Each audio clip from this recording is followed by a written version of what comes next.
La 82ª planta del Empire State, 1930. Un ejército de 3.400 hombres está trabajando frenéticamente para terminar el edificio más alto del mundo. Tal vez algunos de ellos mueran hoy, o tal vez no. De cualquier modo, el trabajo debe continuar. 80 años más tarde, otro ejército está trabajando arduamente en un nuevo rascacielos. Sobre las huellas de las caídas Torres Gemelas, el nuevo World Trade Center está creciendo rápidamente.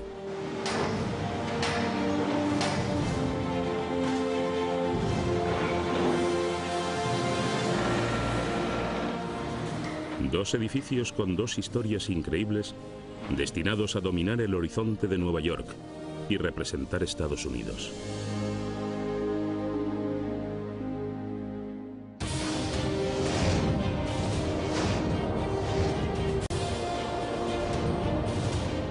El Empire State.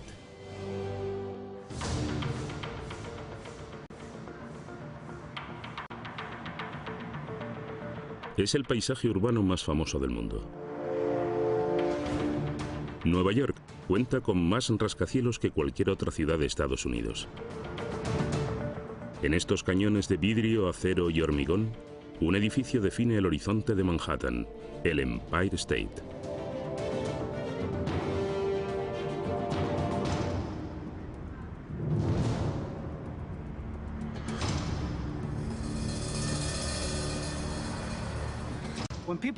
Cuando la gente ve el Empire State, ve un icono de la ciudad. Pero cuando yo miro al edificio, veo a los trabajadores caminando sobre las vigas. Y eso es lo que lo convierte en un edificio tan hermoso, el pensar en todo el trabajo que costó construirlo.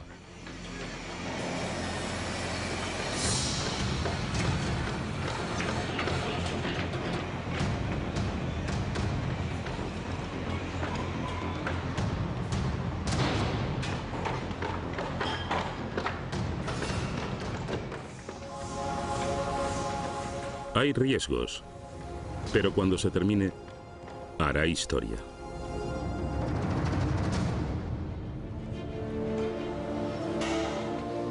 En la actualidad, la Torre 1 del nuevo World Trade Center se eleva por encima de Manhattan. Es uno de los proyectos más complejos y controvertidos de la historia de Nueva York. El mundo te está observando, la ciudad te está observando. Los funcionarios electos me preguntan todos los días, ¿dónde estás? La Torre 1 del World Trade Center tendrá una altura de 443 metros, 100 metros más que el Empire State. Es una responsabilidad monumental. Nos tomamos muy en serio la tarea de construir el edificio más alto de Estados Unidos, porque no solo va a ser el más alto del país, sino que lleva consigo una cantidad increíble de simbolismo. Estos dos edificios están a 5 kilómetros y 80 años de diferencia. Aunque las estructuras no podrían ser más diferentes, sus historias están entrecruzadas de manera asombrosa. Empezando con el legado de los hombres que los construyeron.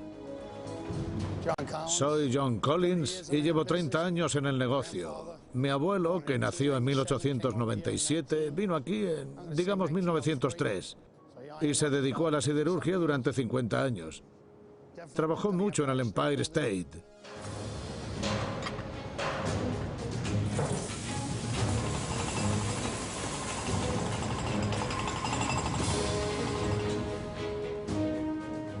La siderurgia ha tenido siempre una cualidad de dinastía familiar.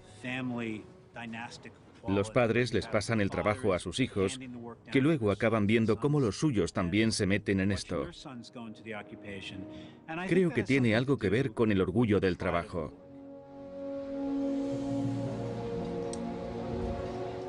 La metalurgia es algo en lo que la gente se dedica a fondo.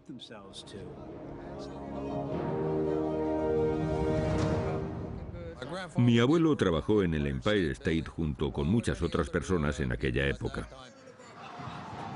Resulta muy interesante poder mirar atrás para ver dónde estaban y dónde estamos nosotros ahora. ¿Ya vienen? Sigue.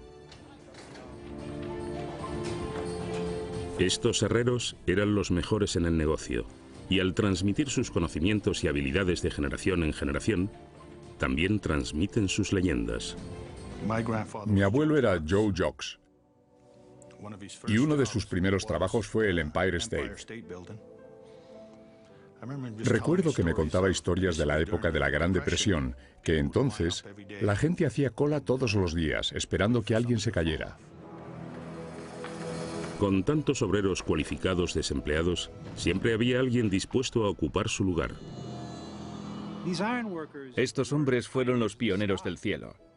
Subían hasta lugares donde nadie había estado antes y construían edificios de unas alturas que nadie había soñado.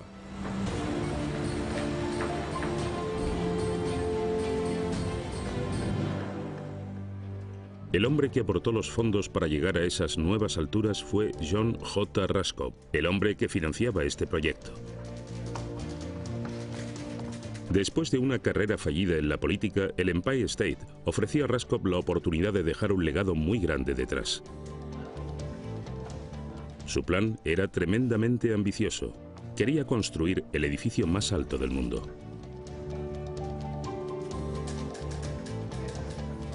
Paul y William Starrett, contratistas destacados de Nueva York, pujaron contra varias otras empresas por el derecho a cumplir el sueño de Raskob. Cuando él conoció a los Starrett, sus aptitudes quedaron patentes de inmediato. John J. Raskob les preguntó, ¿qué es lo que tenéis pensado? ¿Sabéis lo que vais a utilizar para construirlo? Y los hermanos Starrett no dijeron nada previsible. Sus palabras fueron, todo lo vamos a traer nuevo. Este es un trabajo especial. No usaremos nada que ya tengamos a mano. Eran verdaderamente ingeniosos en todo lo que hacían. Sus innovaciones eran prácticamente innumerables.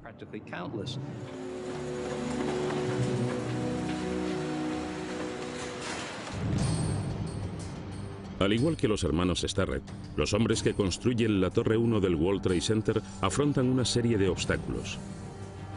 Este edificio de 3.000 millones de dólares se está levantando al lado de las huellas originales de las Torres Gemelas y se convertirá en un monumento a las vidas perdidas en el 11S. Este es un lugar sagrado para los estadounidenses y el debate emocional sobre qué se debería construir aquí ha retrasado el proyecto durante años. No creo que exista un proyecto de obra pública más complejo, desafiante, emotivo y político en todo el mundo.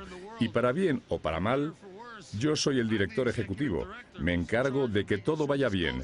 Así que la idea me asusta un poco. Más allá del sentido trágico de la obra, la Torre 1, al igual que todos los rascacielos de Nueva York, se enfrenta a increíbles retos logísticos.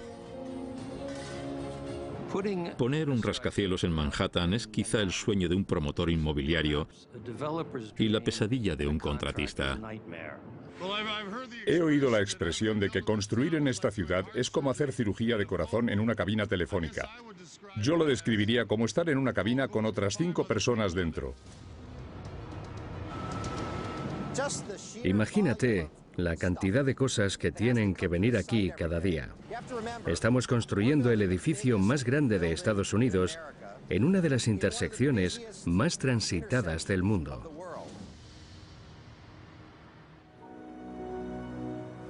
Tishman Construction está a cargo de la edificación de la Torre 1. Su equipo está en la mira, pero ellos ignoran la polémica. Deben mantener el proyecto dentro del presupuesto y a tiempo. Necesitan a más de 60 supervisores solo para programar la organización del día a día de los trabajadores en la Torre 1. La presión se hace más intensa cada día. Dirigir un proyecto de esta magnitud es como dirigir un ejército. Es un trabajo duro, sin ninguna duda. No creo que se esté construyendo un edificio más complejo en todos los Estados Unidos. Hace 80 años no había un proyecto más difícil que el Empire State. Y al igual que la Torre 1, el edificio representaba la esperanza y los sueños de una nación. Pero a medida que empezaban a colocar las primeras vigas, los hermanos Starrett afrontaban unas condiciones muy exigentes. Debían acabar en solo 13 meses, el 1 de mayo de 1931. De no ser así, el edificio podría ir a la quiebra. En Nueva York había una fecha tradicional para la renovación de los contratos de arrendamiento comerciales. Y si no inauguraban el edificio el 1 de mayo, todas las personas que se hubieran inscrito para mudarse allí se verían perjudicadas porque ni podrían renovar su anterior contrato con las condiciones que tenían, ni podrían mudarse al Empire State. Por tanto, esa era una razón para seguir adelante con la mayor celeridad posible. Pero este tipo de velocidad tenía un precio. Al tener que levantarlo con tanta rapidez, algunos auguraron que habría un muerto por cada planta del edificio.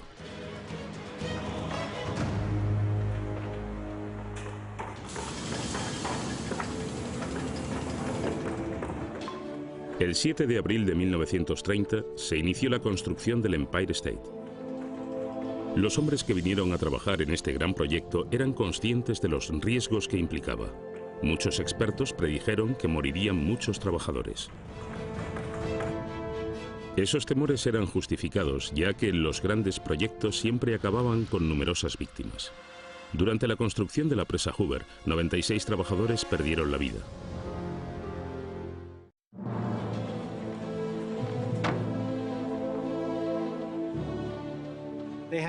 Tenían un lema que era bastante macabro. Decía, no morimos, nos matan.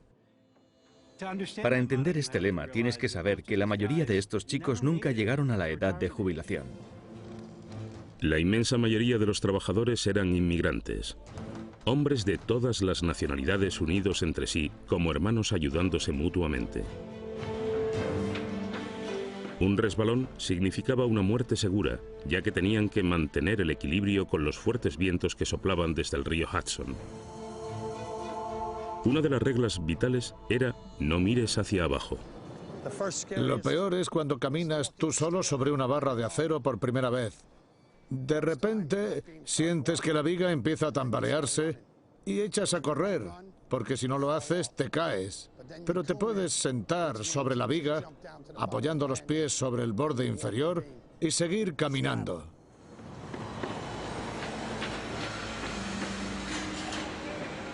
Un aguador cuenta cómo se salvó por los pelos.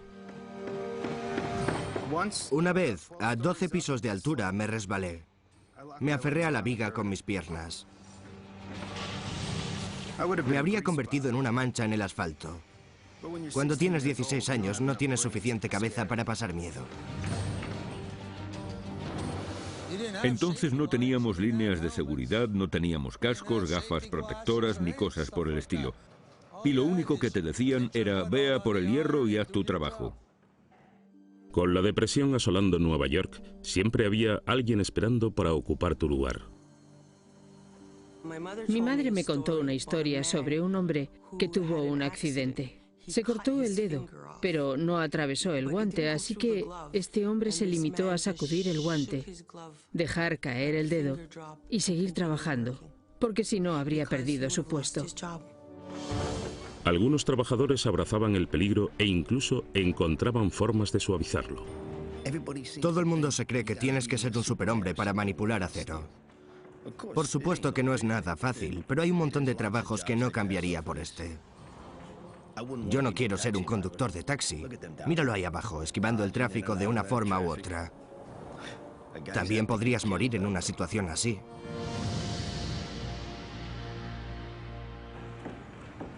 Pero este trabajo arriesgado estaba bien pagado. El salario promedio era de $15 al día por un turno de 10 horas.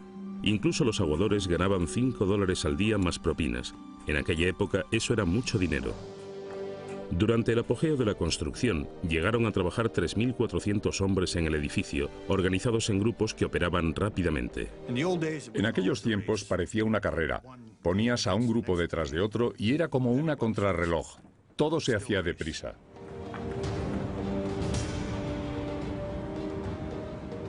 Tienes que pensar en los rascacielos como una forma de perseguir el cielo y los chicos que encabezan la carrera son los montadores. Toda la obra dependía de la velocidad del grupo de montadores. Los brazos de las grúas movían toneladas de acero para que los obreros las colocaran en su sitio y conectaran las vigas creando cada nuevo piso. Un hombre verificaba los avances del trabajo haciendo sonar una campana para indicar a un ingeniero situado muchas plantas más abajo que subiera o bajara la carga. Este equipo tenía que girar cada viga con precisión para encajarla con los conectores sin que se cayera.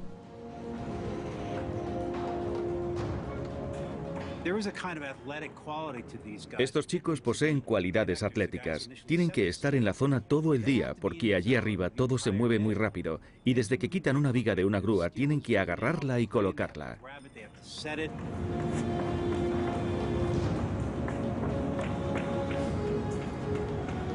Era el trabajo más peligroso y físicamente exigente del edificio. Se puede alcanzar ese centímetro que te falta haciendo palanca con la rodilla. Te sorprenderías de lo fuertes que son tus rodillas y tus piernas a la hora de mover vigas de acero.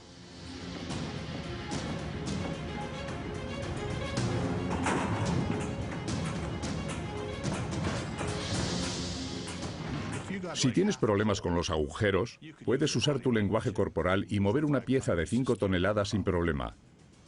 La grúa se puede llegar a mover un poco. Hay muchos trucos para hacer esto rápido. La cuestión es hacerlo en 10 segundos. Si te sale en menos de 10 segundos a lo largo del día, es una hora de trabajo que ahorras. Cada vez que un conector agarraba una viga de acero, se arriesgaba a perder la mano. Y si el operador de la grúa soltaba la carga antes de tiempo, el conector se arriesgaba a perder su vida. Cuando vas a encajar una viga, la tienes viniendo hacia ti. Ahí debes estar muy atento. A veces, cuando tienes que mirar hacia arriba, te puedes marear por un segundo. Los bloques de acero y las nubes se mueven y se te ponen los pelos de punta.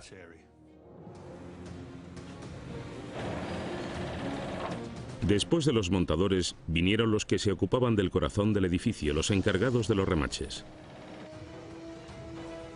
Los remaches fundidos creaban una unión de alta resistencia, pero trabajar con ellos requería velocidad y rapidez de reflejos.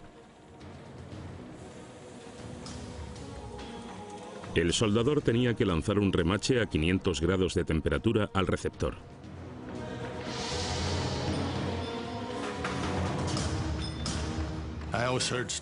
He escuchado historias de chicos a los que se les caía el remache en el pecho y se les formaba un agujero gigante. Se les quemaba la ropa por culpa de un error de precisión. Te arde todo el cuello. Casi todos los días sufrías alguna quemadura. Los remachadores solo tenían unos segundos para colocarlo en su sitio antes de que el metal se enfriara. A veces, el agujero es del mismo tamaño pero no encaja del todo. Así que si el remache no está bien caliente, no va a llenar el espacio del agujero, que mientras está ardiendo es cuando lo metes. Entonces se funde y llena el hueco.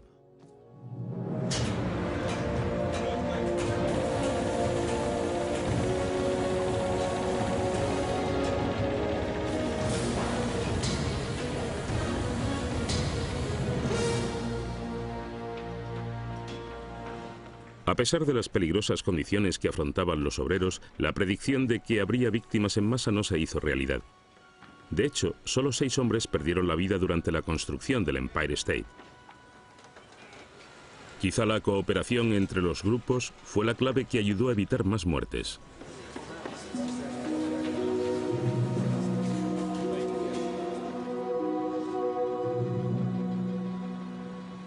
Pero hoy en día, si se diera una sola muerte por accidente en la Torre 1, sería un desastre. Con todo el mundo pendiente del World Trade Center, no puede haber errores. Este lugar ya ha presenciado demasiadas tragedias.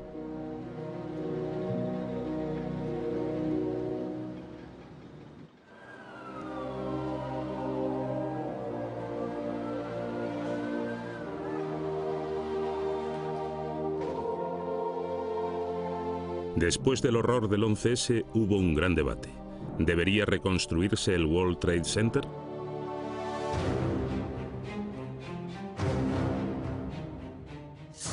Después del 11S, todas las personas con las que hablábamos decían, la era de los rascacielos en este continente ha terminado. Y todos pensamos, ¿pero por qué? Nos lo debíamos a nosotros, se lo debíamos al país y a la gente de Manhattan. Había que reconstruirlo y no permitir que el paisaje de Nueva York quedara asolado para siempre. Esta es una de las propiedades inmobiliarias más valiosas del mundo. Cada semana se mantiene desocupada y cuesta millones de dólares en ingresos perdidos. Pero debido a la polémica y a los retrasos en torno al diseño y la reconstrucción de la Torre 1, su construcción no comenzó hasta el año 2008.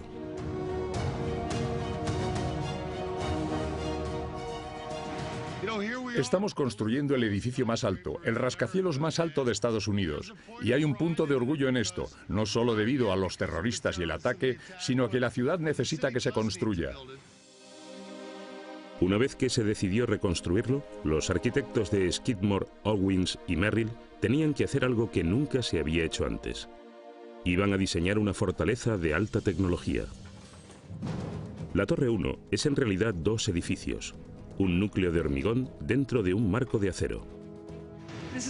Esto no es propio de la mayoría de los edificios. Si por lo general los edificios son de cemento o de acero, este es una especie de híbrido. Tenemos un fuerte núcleo de hormigón combinado en este edificio de acero.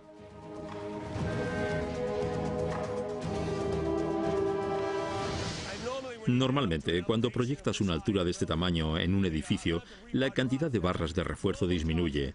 No se utilizan barras corrientes como la número 6 de este tamaño. Para un trabajo así se necesita la número 11. Todo en esta construcción es mucho más pesado por razones obvias. La Torre 1 posee el núcleo de cemento más fuerte instalado en un rascacielos. Las paredes normales tienen de 50 a 60 centímetros de ancho. Esta es 1 metro. Vamos a levantar uno de los edificios más grandes del mundo, así que necesitamos muchas cosas para mantenerlo. Este espeso núcleo de hormigón protegerá las escaleras que permitirán a la gente una vía de escape en caso de que el edificio se encontrara bajo un ataque. Si algo le pasara a Nueva York, me vendría aquí corriendo. Nada podría acabar con este edificio. Es la cosa más fuerte y resistente que he construido. Al igual que la Torre 1, el Empire State requirió la tecnología más avanzada de su época. En 1930 no se sabía gran cosa sobre los efectos del viento a 300 metros de altura, así que los diseñadores decidieron crear una cuadrícula apretada de columnas y vigas.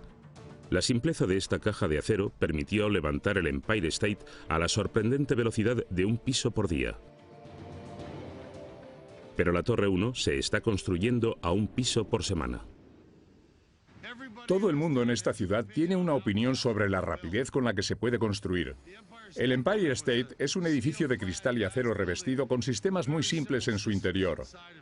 No se puede comparar la velocidad con el tocino. Lo que estamos construyendo aquí es una cosa completamente diferente. Para evitar el caos de unas obras hacinadas de trabajadores, la Torre 1 se basa en la tecnología.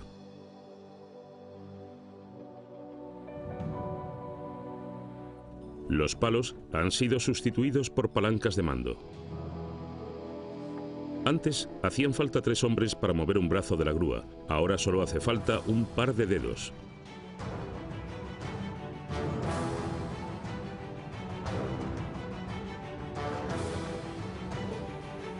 John Collins se encuentra en la parte superior de la Torre 1, dirigiendo la grúa más grande que se haya utilizado en Manhattan. Cuando tienes una viga de 5 toneladas colgando de ese gancho, es como una roca, como sacar una roca pesada del fondo del mar. Pesa entre 5 y 20 toneladas, pero se puede mover.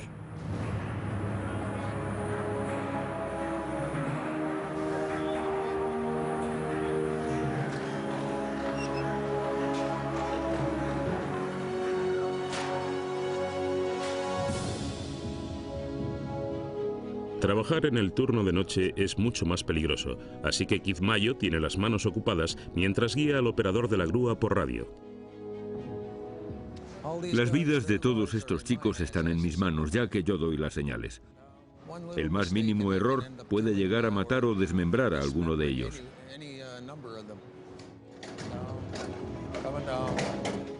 Como el operador de la grúa no puede ver lo que está pasando, lo que hago yo es dirigir esa grúa.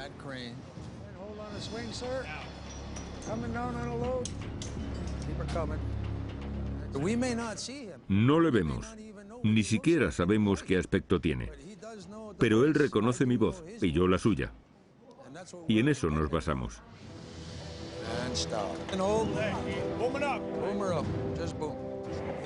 Él debe saber que esté quien esté al otro lado del teléfono, es alguien que sabe lo que está haciendo, que es alguien de confianza y que no está lejos de la zona.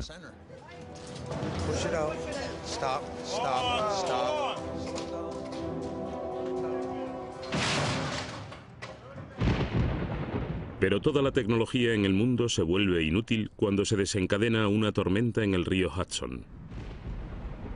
Esta mañana tuvimos que parar porque el viento azotaba a más de 40 kilómetros por hora. No se pueden controlar los aparejos con unos vientos como estos, así que paramos. Y cuanto más arriba lleguemos, más difícil se va a poner con la nieve y todo lo demás. Cada vez que empieza una tormenta, deben tomar una decisión. Seguir trabajando a pesar de las malas condiciones o parar y arriesgarse a no terminar a tiempo. En la Torre 1 no hay opciones fáciles.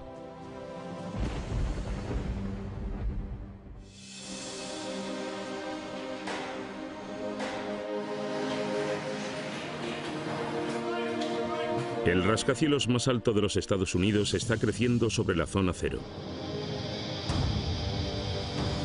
Algún día protegerá a las personas que trabajen en él. Ahora debe proteger a las personas que trabajan sobre él. La Torre 1 emplea más sistemas de seguridad que cualquier otra obra de la historia de Nueva York. A veces resulta un poco molesto tener que llevar el arnés encima y atarlo a todas partes, pero tengo hijos, así que si consigo volver cada día a casa para verlos, supongo que merece la pena. Llevo 30 años aquí y aún conservo todos los dedos de las manos y de los pies. Y toco madera porque en todo este tiempo solo me he roto un dedo y ya está.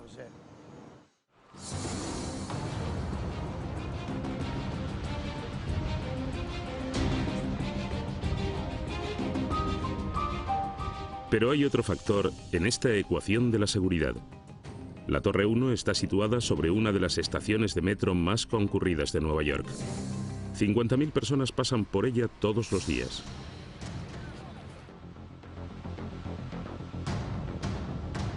Por tanto, todo el edificio se ha envuelto en un capullo gigante que no solo protege a los peatones, sino también a los obreros que trabajan allí arriba. El capullo es una estructura tridimensional situada fuera del edificio y que proporciona un acceso seguro a los operarios. Antes, los obreros tenían que estar aferrados a una columna, pero con los brazos extendidos para agarrar las vigas, acercarlas y realizar los remaches correspondientes. Ahora, con el capullo, trabajan sobre una plataforma y están atados de una forma muy segura.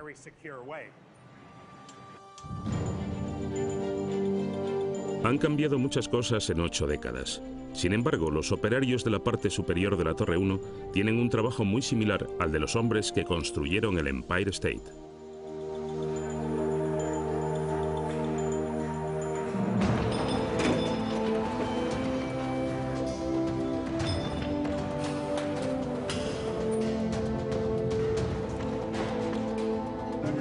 Tienes que golpear bien con ese martillo.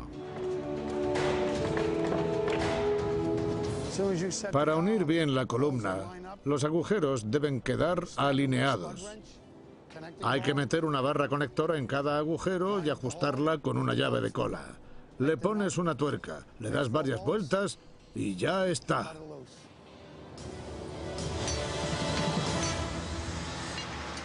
Sigue habiendo peligro en cada paso. A pesar de todas las medidas de seguridad modernas, en la construcción mueren más trabajadores que en cualquier otra actividad profesional de los Estados Unidos. Cuando la viga viene hacia ti, cógela con una mano. Mi padre siempre me decía que la agarrara con una mano. Una mano para ti, otra mano para la compañía.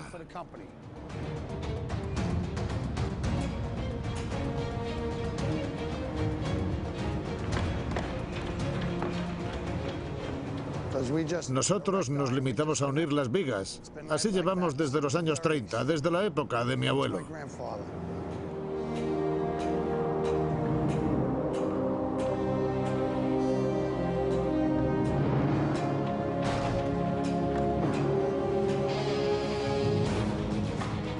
Cuando los bloques de acero están en su sitio, el equipo encaja las vigas usando tornillos en vez de remaches.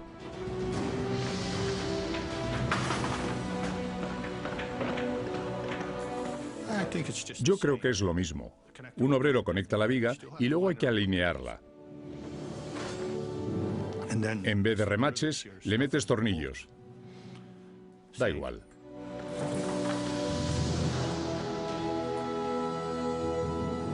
Cada tornillo debe ser calibrado y comprobado 2 veces para asegurarse de que está lo suficientemente apretado. Aunque los dos edificios utilizan la tecnología más avanzada de su tiempo, siguen siendo básicamente edificios hechos a mano. Estos artesanos de élite provienen de muchos lugares diferentes, pero todos ellos tienen un objetivo en común: construir el edificio más alto de los Estados Unidos.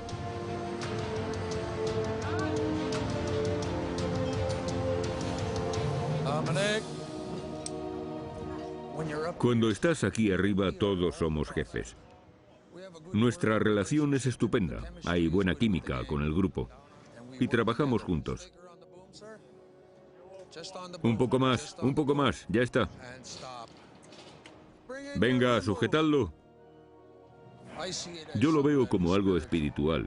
Creo que sentimos como una especie de cercanía, de empatía por toda esta creación.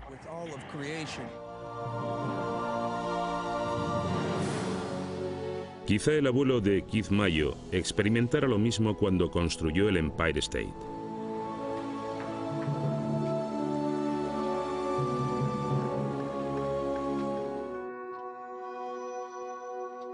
En 1929, John J. Raskob, un acaudalado neoyorquino, se reunió con el arquitecto William Lamb.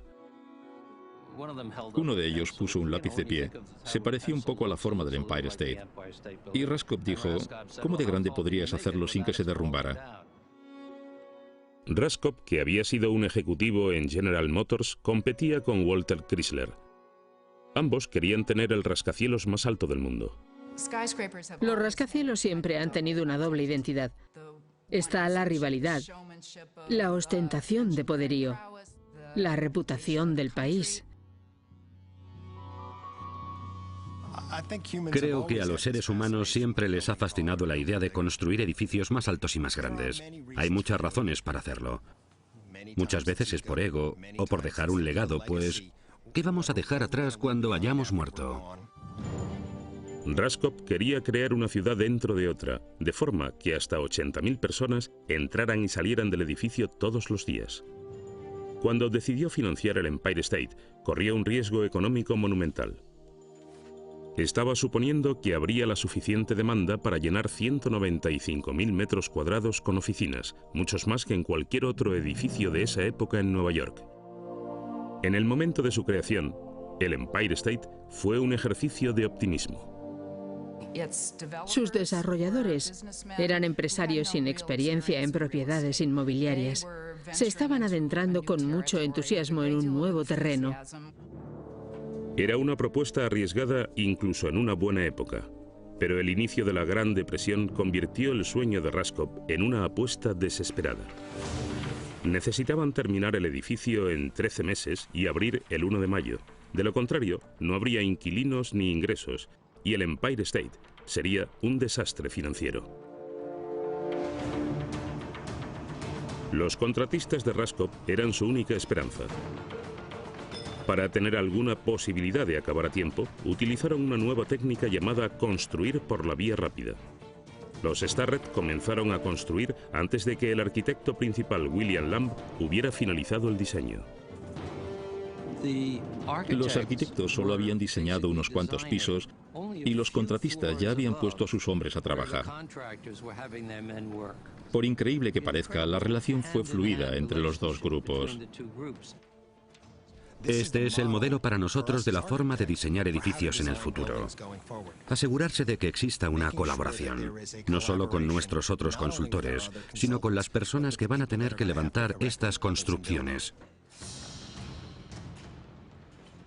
Los Starrett presionaron a su equipo para que construyeran todas las piezas de acero en 6 meses y pudieran evitar las tormentas de invierno. La velocidad a la que construyeron el Empire State rompió todos los récords anteriores. Ellos avanzaban a una media de 4 pisos a la semana. Estas labores fueron completadas en octubre de 1930. A continuación, las obras continuaron dentro del edificio de forma que la nieve y el hielo no afectaran el ritmo de la construcción. Para terminar con la piel del edificio, se les ocurrió otra innovación más.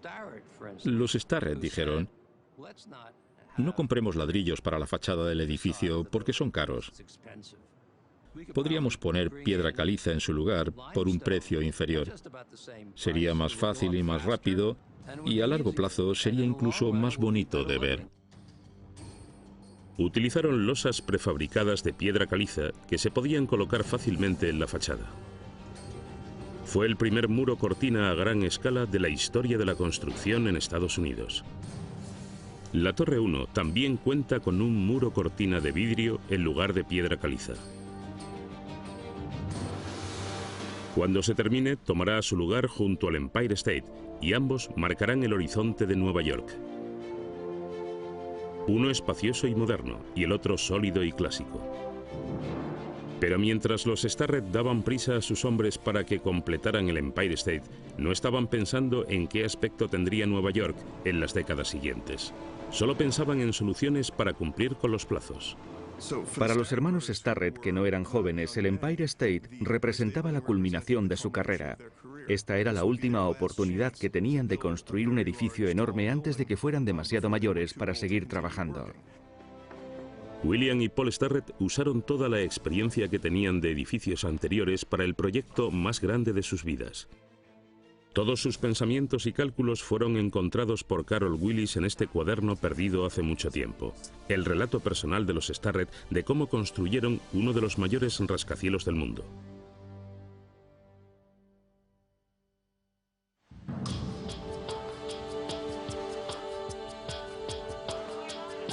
Cuando los sueños se convierten en cemento y acero, algunas cosas siempre salen mal.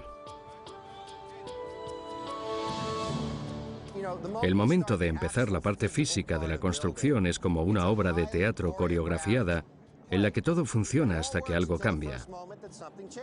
No necesariamente tienen que ser grandes cambios, podría ser que lloviera durante 2 días seguidos y entonces tienes que reconducir la obra. Las obras grandes implican grandes retrasos. Todo eran complicaciones a la hora de construir el Empire State. El ritmo de la construcción del edificio sorprendió hasta a los hermanos Starrett e Aiken. Iban más rápido de lo que cualquiera hubiera imaginado. Cuando contemplamos esta virtuosa obra, resulta evidente que los hermanos Starrett crearon una obra maestra. Se trata de una hazaña que no podía compararse con nada, porque nunca se había intentado antes. Nunca se había construido una torre de este tamaño, a esa velocidad. Carol Willis adora esta obra arquitectónica porque conoce el trabajo de los Starrett de primera mano. Lo que tenemos en este cartapacio de 3 anillos de 1930 o 1931 es su diario personal, el relato personal que refleja su orgullo por haber construido el edificio más alto del mundo en el menor tiempo posible. Sus páginas revelan no solo el gran nivel de organización de este monumental proyecto, sino también lo que pensaban los hombres que lo hicieron posible. Nuestros registros indican que el jueves 14 de agosto de 1930 fue el día en que utilizaron a más hombres, 3.439 de los cuales 1.511 eran subcontratados. Su diario de trabajo registraba todo, hasta el más mínimo detalle. Hay un total de 1.239 entradas de ascensores. Se instalaron hasta 10 millones de ladrillos en el edificio. La longitud total de cables de ascensor es de 180 kilómetros. La estructura de acero fue coronada el 19 de septiembre de 1930. Los Starrett estaban muy adelantados a su tiempo en lo que se refiere a eficacia en las obras. Fue algo excepcional en él, en el sentido de que este proyecto desafió todos los puntos de referencia establecidos sobre cómo cargar materiales, cómo traer ejércitos de trabajadores al lugar de las obras y cómo traer camiones de materiales al mismo corazón de Manhattan. Fueron pioneros hasta en el modo de entrega de los materiales. Los hermanos Starrett se encargaban de cumplir los plazos con las empresas constructoras.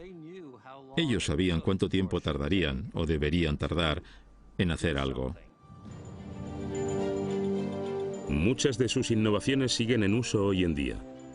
Un ejemplo muy significativo fue la forma en que gestionaban la hora de la comida. Descubrieron que los obreros tenían que bajar hasta la primera planta por las escaleras y luego volver a subir todo el camino, lo cual solía ser entre 5 y 10 pisos. Así que decidieron instalar cafeterías para que los obreros no tuvieran que ir hasta abajo del todo y perder el tiempo. El edificio terminó con 5 cafeterías ubicadas estratégicamente en diferentes plantas. Un trabajador podía comprar 2 bocadillos, un dulce y café o leche por 40 centavos. En la actualidad en la Torre 1 hay una tienda de bocadillos situada en la parte superior del lugar de trabajo y se eleva con el edificio. Los Starrett también instalaron un sistema de raíles para traer materiales pesados de forma rápida. Se trataba de un pequeño vehículo que podía empujar un hombre en vez de tener a 10 hombres empujando carretillas. Eso permitía transportar los materiales desde el hueco del ascensor directamente al lugar donde se necesitaban, de forma que el obrero, con solo extender la mano, ya encontrara los ladrillos que buscaba.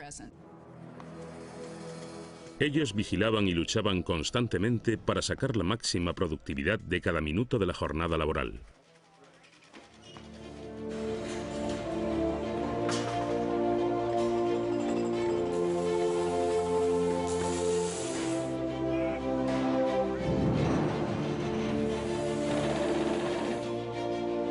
William Starrett dijo una vez que construir un rascacielos tiene el mismo tiempo de tranquilidad que una guerra.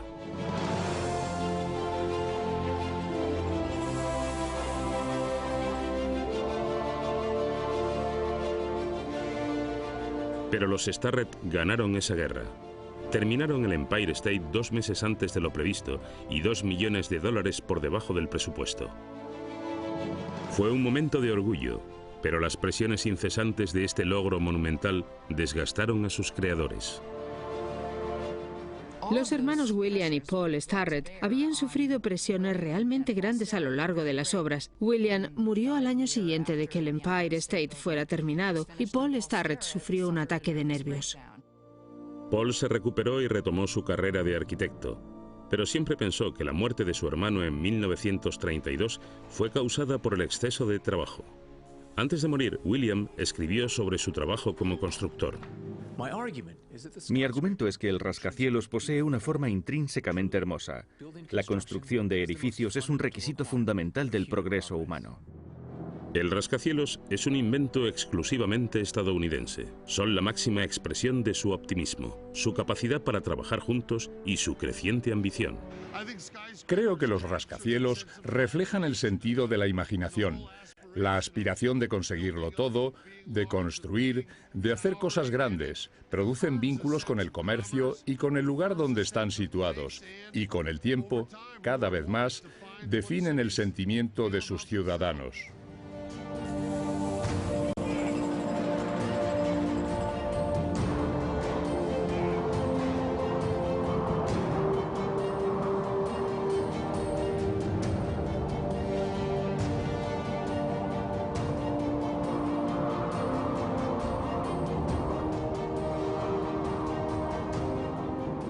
El Empire State es una hazaña que nunca podrá ser igualada.